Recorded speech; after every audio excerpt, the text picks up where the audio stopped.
ein wunderschönes Hallo, liebe Leute, liebe Moody's und alle, die dieses Video jetzt schauen hier, ne? Ich freue mich, dass ihr es geschafft habt, hier wieder reinzuschalten und begrüße euch doch vom ganzen Herzen, ne? Ich finde es richtig toll, dass das hier immer so noch klappt. Einmal die Woche Video und so. Ich hoffe, das geht so weiter und wenn auch ihr wollt, dass das so weitergibt, gerne mal abonnieren, mal hier einen Daumen da lassen und sowas, damit hier viele weitere so eine tollen Projekte kommen können. Naja, Leute, wir wollen jetzt mal gucken, was hier diese Woche am Käfer passieren soll. Vorne sind immer noch keine Räder wieder drauf. Allgemein steht hier noch alles genauso wie letzte Woche, als ich das Thumbnail geknipst habe. Motor ist hier, ja, nicht ganz fertig. Nach wie vor muss da noch die Dichtung und ein Vergaser und sowas. Ich denke mal, so eine kleine Spielereien mache ich jetzt. Hier habe ich nämlich auch diese Auspuffschellen besorgt. Und hier auf der Werkbank haben sich nämlich mittlerweile auch schon die nächsten Sachen wieder angesammelt. Wir haben Reifen für die Vorderachse gekauft. Zwar gebraucht, aber schöne 155/60. Das ist immer eine tolle Reifengröße auf der Vorderachse. Kriegt man auf den 4,5er Felgen auch wunderbar eingetragen, gar kein Problem. Außerdem haben wir hier so einen Pappschlauch bei Ole bei Airboxer geholt, ne? Der hat uns hier auch die Auspuffschellen kurzerhand mitgegeben. Ich sag da mal wieder vielen Dank, Ole, dass du immer hier da bist, einfach, sag ich mal, ne? Außerdem haben wir hier Vergaserflanschdichtung. Dann hat hier Nick, ne, eine Feder rausgesucht, hat er, nämlich für die Ausrückwelle hier oben. Ich zeige euch das kurz. Diese hier nämlich. Da gehört dahinter. Und die Feder wollen wir nämlich auch gleich mal einbauen. Ich habe hier ebenfalls schon das Ausrücklager bereitgelegt. Das soll nochmal mit Hochleistungsfett schön abgeschmiert werden, damit das auch nicht jault oder so. Außerdem, ja, das fühlt sich noch gut an. Es ist na klar gebraucht. Das hat wahrscheinlich auch schon ein paar Jahre auf dem Buckel so, aber es bleibt ein Low-Budget-Projekt, Leute. Und es ist nicht kaputt. Warum soll ich da jetzt ein neues einbauen? Da kommt das alte rauf. Da ist auch die alte Kupplung noch drauf, weil die Mitnehmerscheibe auch noch total Profil hatte. Außerdem können hier Endspitze einen dritten Anstrich kriegen. Von innen ist ja alles verkittet, wie ich erzählt habe, ne? Genauso wie da drüben habe ich einmal lang gekittet. Alles kann jetzt noch ein drittes Mal rot rüber getupft werden. Das werde ich auch heute machen. Aber als erstes kommt jetzt hier erstmal gleich die Feder und das Ausrücklager rein. Ihr habt euch ja gewünscht, dass ich da mal mehr Zeitraffer mache und so. Aber ich weiß auch nicht genau wie. Ich will es gerne tun und werde mich auch bemühen, das zu machen, mehr zu zeigen, was ich auch mache und nicht immer, jetzt mache ich das und gleich ist das fertig. Es ist aber auch echt schwer, weil ihr habt es vielleicht mitgekriegt, in letzter Zeit mache ich hier echt das meiste ja alleine. Es ist kaum noch einer immer hinter der Kamera oder so. Ich vermisse das auch ehrlich, ne? Also Bewerbungen gerne an. Spaß. Naja, und somit ist das na klar immer schwierig zu handeln, dass man hier alles mitfilmt, was man schraubt, weil man braucht ja auch gerne mal beide Hände, ne? Ich kriege jetzt schon wieder einen langen Arm. Deswegen, ich baue das Ausrücklager ein. Zeitraffer macht keinen Sinn. Ihr könntet nichts sehen, außer dass ich da im Motorraum stehe. Baue ich mal was anderem ein. Bis gleich. Ach, ich muss noch ein kleines Ding zeigen. Ich habe was gekauft. Danke Heiko nochmal, ne? Hammergeil. Ich zeig's euch. Ah, wo sieht man den Kennbuchstaben? Da. Oh. Ganz tolles Getriebe habe ich hier. Echt cool, freue ich mich. Wofür das ist, was damit passiert, werdet ihr nicht heute erfahren. Nicht in diesem Video. Leute, bis gleich.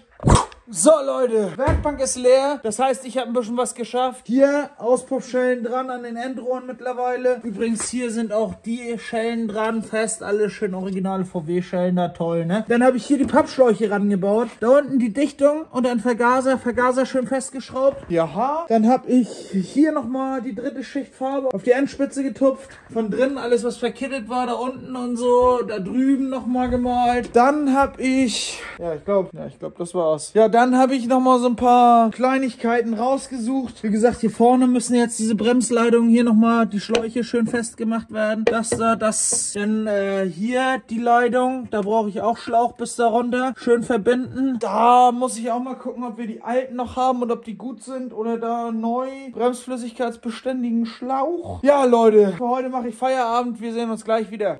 So, Leute, ich bin hier wieder zurück in der Halle, ne? Ihr seht das ja. Und ich will fleißig sein. Und ich war auch schon ein bisschen fleißig. Aber erstmal habe ich beim letzten Mal ganz vergessen zu erwähnen, dass ich hier das Ausrücklager eingebaut habe. Da oben die Feder dahinter. Man sieht das gerade ganz schlecht, aber die Feder ist auch drin. Man kann jetzt hier wirklich vorne die Kupplung betätigen. Und das funktioniert alles, geht automatisch wieder zurück. Also wir haben jetzt quasi Kupplung und Ausrücklager da. Das Lager schön mit Hochleistungsfett eingeschmiert. Wichtig ist immer beim Motoreinbau hier auf den Zapfen auch ordentlich Hochleistungsfett mit drauf zu packen. Weil hier hinten in der Schwungscheibe, da Da unten drin ist so ein kleines Nadellager und das will gut geschmiert sein, dass das nicht kaputt geht. Deswegen, ne, ich mache das nicht jetzt direkt, weil ich muss da gleich noch ein bisschen rumhantieren. Ihr seht das schon, ich habe hier die alte Motorraumdichtung rausgeholt. Die ist echt noch ganz gut. Die hat hier ganz kleine Beschädigungen, aber nichts Größeres. Klar ist die hier über mit angemalt, aber die ist noch weich und alles. Die 30 € im Shop kann man sich auch wieder sparen. Wir bauen die alte ein. Außerdem ist ja auch nur original das Wahre. Ich finde das schön so. Es reicht. Das soll nachher ein schöner Daily-Käfer werden. Ne? Und von daher ist das ja auch nicht die Devise hier, alles neu zu kaufen und ein komplettes Repro-Auto zu bauen. Das soll auch noch dieser Käfer bleiben. Und umso mehr Originalteile wir davon verwenden können, desto schöner finde ich es natürlich, ne? Ja, Leute, hier habe ich jetzt auch schon ein bisschen Gas gegeben. Habe mir hier schön so eine Bremsschlauch-Geschichte besorgt und die schon mal einmal reingelegt. Oben habe ich die alten drin gelassen, weil ich habe noch nie gehört, dass sie irgendwie kaputt sind, undicht oder sonst was. Die sahen total toll aus. Ich habe den Behälter noch mal einmal durchgespült, die Leitungen durchlaufen lassen. Ja, dass da einmal so ein bisschen der Dreck raus war, aber da drinnen war es auch super sauber. Also gar kein Stress. Jetzt kann ich ohne große Bedenken hier Bremsflüssigkeit auffüllen. Das werde ich jetzt auch gleich tun, damit man dann als nächstes mal entlüften kann. Dafür wisst ihr, brauchen wir mal einen zweiten Mann beziehungsweise Dame. Und morgen, ja, werde ich das mit meiner Freundin wohl machen. Und hier habe ich mittlerweile den Lenkungsdämpfer auch eingebaut. Das Ding lag schon die ganze Zeit im Regal. Haben wir schon vor langer Zeit bestellt. Und ich dachte, ich muss jetzt mal so ein paar Tüdelsachen fertig machen. Außerdem habe ich hier noch die fehlenden Haltebleche hinten montiert. Ja, oh, hier nebenbei sind schon toll die Felgen fertig geworden. Richtig schön geworden, finde ich. Ich habe die einmal bei Petersen und Will wieder zum Strahlen gegeben. Guck mal hier, waren die einmal toll blank und so. Dann grundiert, wie sich das gehört. Ein paar Schichten so, ne? Alles toll durchtrocknen lassen. Nochmal einmal angepettet und Silber gelackt so. Ich bin mit dem Ergebnis eigentlich ganz zufrieden. Ist na klar nicht hier so toll wie beim Lackierer selber, aber doch ganz in Ordnung und ganz getreu dem Projekt hier. Außerdem sind da die tollen 155/60er Reifen drauf. Ich finde das immer eine schöne Lösung. Die habe ich auch gebraucht geschossen bei Kleinanzeigen, aber haben noch richtig Profil. Wo ist die Verschleißgrenze? Guck mal da. Also da geht noch einiges. Ja, die werde ich jetzt nicht raufschrauben, weil wie gesagt, jetzt sind die schön beiseite. Jetzt könnte man noch mal entlüften und das soll auch morgen passieren. Ich werde jetzt hier die Tachowelle gleich noch mal reinfummeln, weil die habe ich mir hier auch schon mal genommen. Da waren noch so ein paar Farbreste dran, ein paar Unterbodenschutzreste und sowas. Hab die einmal sauber gemacht, hab die ein bisschen geölt, dass sie wieder toll rennt. Und jetzt kann die auch eingebaut werden. Genauso wie die Dichtung rein. Und dann werde ich bestimmt noch irgendeinen kleinen Scheiß vorbereiten können. Ich habe leider vergessen, Spritschläuche zu organisieren. Öl haben wir für den Motor auch noch nicht. Hätten wir das alles da, dann würde morgen in der ersten Fahrt eigentlich nichts im Wege stehen. Ich würde behaupten, ich organisiere das noch, weil in diesem Video wäre es ja schon cool, wenn wir noch mal eine Runde drehen mit dem Käfer, ne? Eigentlich fehlt es an nix. Ja, Leute, wie dem auch sei, ich mache weiter und dann sehen wir uns wieder.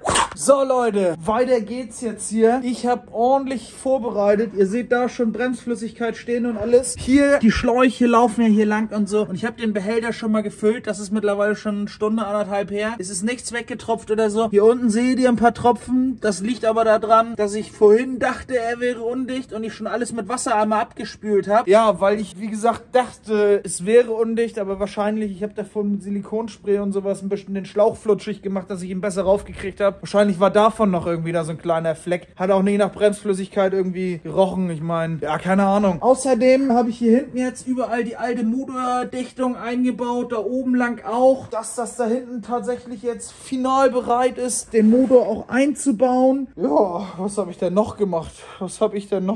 Irgendwas habe ich noch gemacht. Ich habe jetzt hier schon mal Zündspule rausgesucht. Die könnte ich eigentlich auch schon mal an Motor anbauen. Hier, das muss als nächstes fertig gemacht werden, der Tank. Außerdem, ja, 1000 Kleinigkeiten. Ich weiß schon gar nicht mehr, was ich wieder gemacht habe hier, aber da waren noch andere Kleinigkeiten auch, wo ich rumgetüdelt habe. Ach ja, hier. Tachowelle ist komplett blank gemacht und sowas. Die ist jetzt hier auch schön eingebaut. Genau, das ist, ja, da jetzt, ne. Aber hier hört man schon.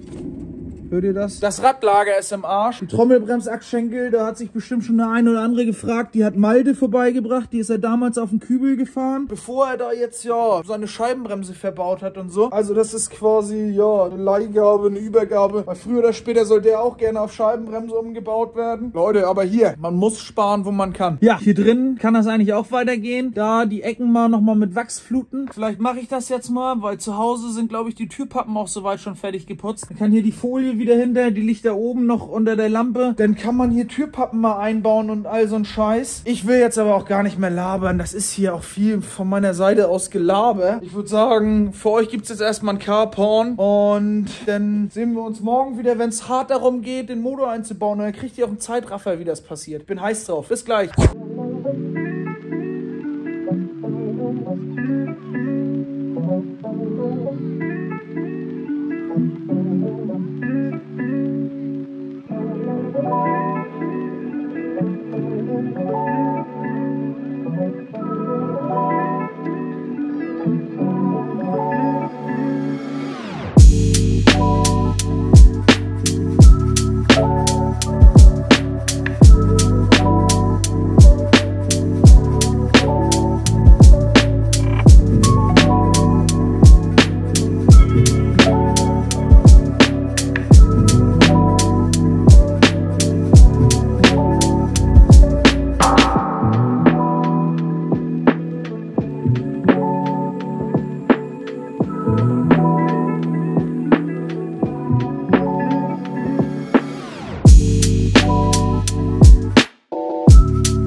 So Leute, ihr habt jetzt gesehen, wir sind schon ordentlich weitergekommen. Es ist nämlich der nächste Tag. Für euch gab es hier gerade mal ein paar musikalische Szenen. Und ich kann euch sagen, wir haben wieder viel geschafft am Käfer. Die neuen Felgen sind drauf, schön mit den frisch polierten Radkappen und so. Ich finde, das macht richtig was her. Vorne schon mal die neuen Tires am Start. Außerdem haben wir die Bremse entlüftet. Wir haben Druck auf dem Pedal. Nelly hat hier nebenbei schon mal ein bisschen übers Armaturenbrett rüber gewischt. Ja, das Ganze zu entlüften ist na klar auch ohne Entlüftungsgerät immer ein bisschen Hoddehü. Zweimal ums Auto rum am liebsten, um sich sicher zu sein. Jetzt müssten noch mal einmal alle Belege nachgestellt werden. Das hätte man gut vorher machen können. Habe ich aber nicht. Nur hinten habe ich schon mal einmal Belege rangedreht. Bremse läuft. Bremse ist entlüftet. Wenn man ins Pedal tritt, hat man geil Druck und die Räder blockieren. Da kriegst du nichts mehr bewegt. Außerdem haben wir hier schon ordentlich weitergemacht und den Rest am Motor fertig zusammengebaut. Die Zündspule ist mittlerweile dran. Schöner Keilriemen. Ich habe hier die Verteilerkappe nochmal alles schön sauber gemacht und getan. Diese Rohre sind schon mal dran gekommen. Kommen jetzt natürlich nochmal ab. Genauso wie das Blech hier hinten. Außerdem habe ich hier im Motorraum die Dichtung schön ringsrum einmal eingebaut. Oder habe ich das gestern Abend noch erzählt? Hier ist auf dem Zapfen schön ein bisschen Hochleistungsfett drauf. Wisst ihr Bescheid? Es muss sein. Und ich würde sagen, als nächstes gibt es für euch jetzt einen Zeitraffer, wie wir diesen Motor da hinten reinschieben, reinfummeln, einbauen. Und dann muss Öl geholt werden, Kraftstoffleitung und dann wird gefahren, ne? Dann sind wir soweit. Also, wenn alles gut läuft, können wir heute noch mal eine Runde drehen. Das wäre ja so mein Traum. Ob das nun klappt, ich weiß ja nicht. Naja, Leute, jetzt geht's los. Zeitraffer ab. Wir bauen den Motor ein.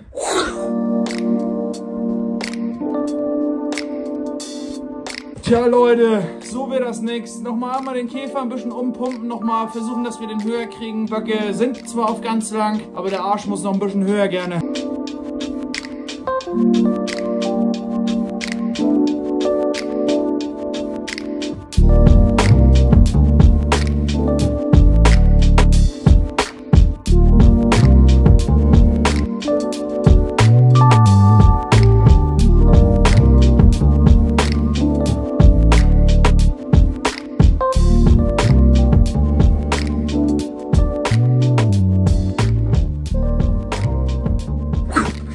Hallo. So Leute, wir sind zurück hier. Motor ist alles drin, fertig verbaut. Blech drin, alles festgeschraubt. Noch kein Gastzug dran. Aber wir haben uns hier schon mal so einen Tank rangetüdelt. Also theoretisch läuft der jetzt einfach. Wollen wir den Gastzug noch einmal ranballern oder wollen wir... Ja, wir machen das einmal noch zum Start. Ja, okay. Dann mach mal, Nelly. Pass auf mit dem Riemen. So, und der Fronne.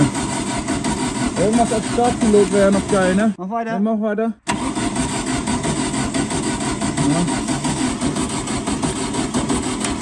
Okay, Nelly, warte mal kurz. Irgendwas Bremsenreiniger hier. Den Kontaktspray bestimmt, ne? Mach mal, Nelly. Mach mal.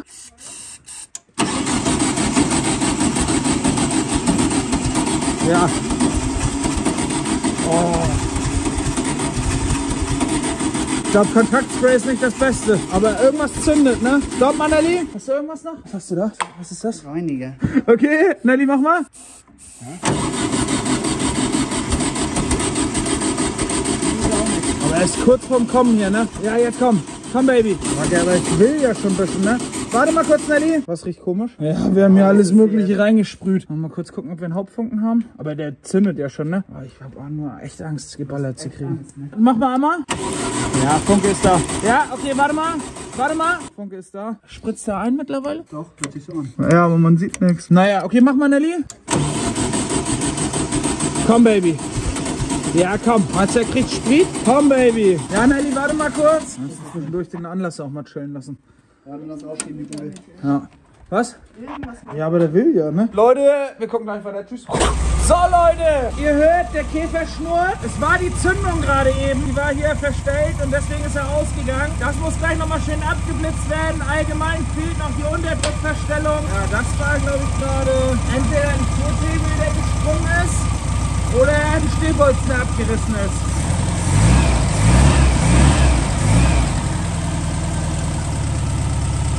Aber er läuft echt schön. Ne, wir machen jetzt mal hier Gastzug ran, die letzten Kleinigkeiten und dann fahren wir gleich mal ein Stück. So, bis gleich. So Leute, guck mal, hier liegt die Blitzpistole. Wir haben jetzt hier hinten nochmal eben den Motor abgeblitzt, schön. Ich habe hier die Unterdruckverstellung auch in Vergaser gehangen. Luftfilter, den ganzen Scheiß haben wir noch nicht drauf. Ebenfalls haben wir hier den Gaszug drin. Das heißt, jetzt kann auch von vorne Gas gegeben werden. Ja Leute, jetzt sieht das so aus, als ob Nelly hier das erste Mal einen Meter fährt. Wir haben gerade nochmal die Kupplung eingestellt, dass die jetzt auch schön und sauber trennt. Wie gesagt, bremsen tut das Teil auch. Die Belege immer noch nicht nachgestellt, aber ich freue mich jetzt, dass wir es soweit schon geschafft haben. Ich helfe jetzt mal Nelly hier ein bisschen beim Rausrangieren und ich würde sagen, für euch geht jetzt Musik ab. Der Käfer rollt, ein bisschen Sound und ihr seht ihn mal, ne? Also, bis gleich.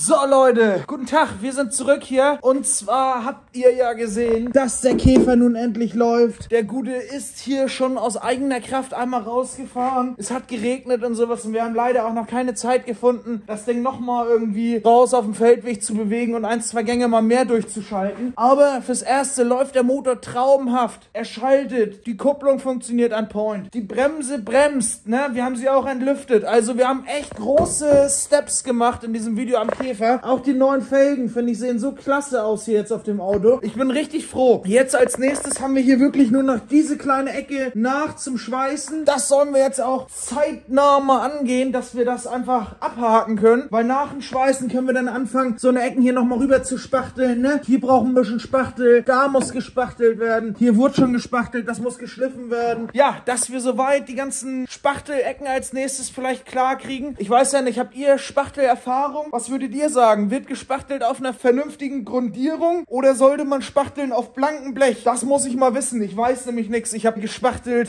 da mal den Radlauf und zwar war ich sehr unzufrieden mit dem Ergebnis. Also spachteln bin ich echt sehr schlecht. Habe ich gar keine Erfahrung mit. Da müssen wir hier mal üben. Denn die ganzen Stellen beilackieren, damit das von außen so ein großes Bild ergibt, die Kotflügel als nächstes ran könnten. Aber egal, Leute. Ich gebe euch noch mal einen kurzen Einblick hier hinten, wie der Motor jetzt hier drin steht. Alles schön, alles schick. Die Zündung Entzündung fertig abgeblitzt. Also der Motor ist echt fertig. Wenn man jetzt hier so runter guckt, sieht man auch keine großartigen Tropfen. Er scheint echt trocken zu sein. Wir gucken nochmal so ran am Motor. Oh ja, sieht doch toll aus. Da die neuen Stößelschutzrohre, die Seite auch schön. Also Leute, das ist richtig geil. Der Motor ist da. Wir haben ihn zum Leben erweckt hier. Aktuell noch mit seinem kleinen Zusatztank da. Da muss noch der richtige Tank rein, aber Schritt für Schritt geht's weiter.